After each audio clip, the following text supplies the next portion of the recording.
If you're a beginner, and specifically a beginner on keyboard and mouse, this is probably the #1 way to improve at just, well, I'd say everything really.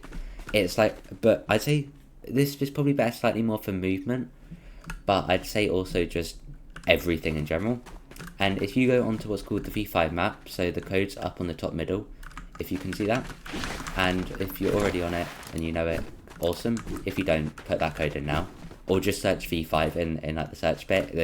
It's really easy. It's got like 3k players. It's probably like the most used like practice map for like aim builds, that kind of thing. Right, I'm gonna go into this bit called comp, then a bit called clutch practice, and then press on here. So if you are like a proper beginner, stay on infinite health. If you're a bit slightly more advanced, maybe like 1 month over, I'd say, have it on 200, and then you can start off with like a 1v3. Make sure you have the guns that you are using, so depending on the season. For duos, I use double pump. For solos, I use stinger and sentinel. Right? And then I'm going to press play. Look, I'm in a situation, it's basically a 1v3, and in it I'm going to be practicing my movement, my content placement. Specifically, one thing I like to try and work on is pump cut out time. Like, I try and do it a bit too fast. If you are going to watch, like that was pretty good. But also just like fighting.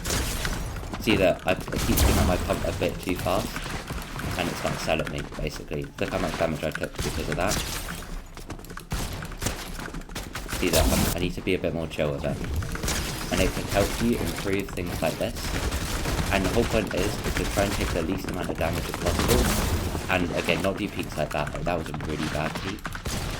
If you can do that properly, it will work on your movement, it will work on your build, it will work on doing like 1v1s or like a 1v2 or 3 clutch. Obviously, it goes up to 1v8, you'll never probably, the chance of you doing a 1v8 is basically 0, lifetime in this game. But it will help you have like the movement, just like generally well, and it will just help you develop like just kind of everything, especially when you're like a beginner. It's a bit like going to the gym, where if you just show up and do something, you are just going to improve. And doing this will help you be more of like an all-rounded player, which is like the one thing. See that?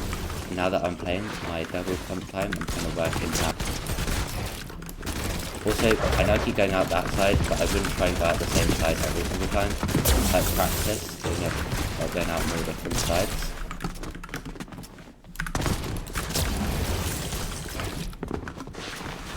What I try and do is I do 5 to 10 rounds. If you are like a beginner, like first month, right? Keyboard and mouse. Literally do 10 rounds of these. Like, this will benefit you so much. If you're like in between beginner to intermediate, so I'd say over a month played, then maybe a month and a half, then just do like 5 rounds. If you're over that, I'd mix it in with some other things, do it like 1 to 3 times a week, basically, if you're past that. And then if you're like, well, if you're playing for like years, unless there's something that you need to work on, I wouldn't specifically like do it. For example, the main reason I do it is to practice like cut out time with like my double pump right now. So even if I take damage, that's fine. I'm trying to like switch that up so I take the least amount of damage as possible. See like how I'm gonna work on doing that, but then I'm moving around. I'm on it pretty well, and now I can try like jumping, sliding, crouching, moving. Like that. Barely took any damage.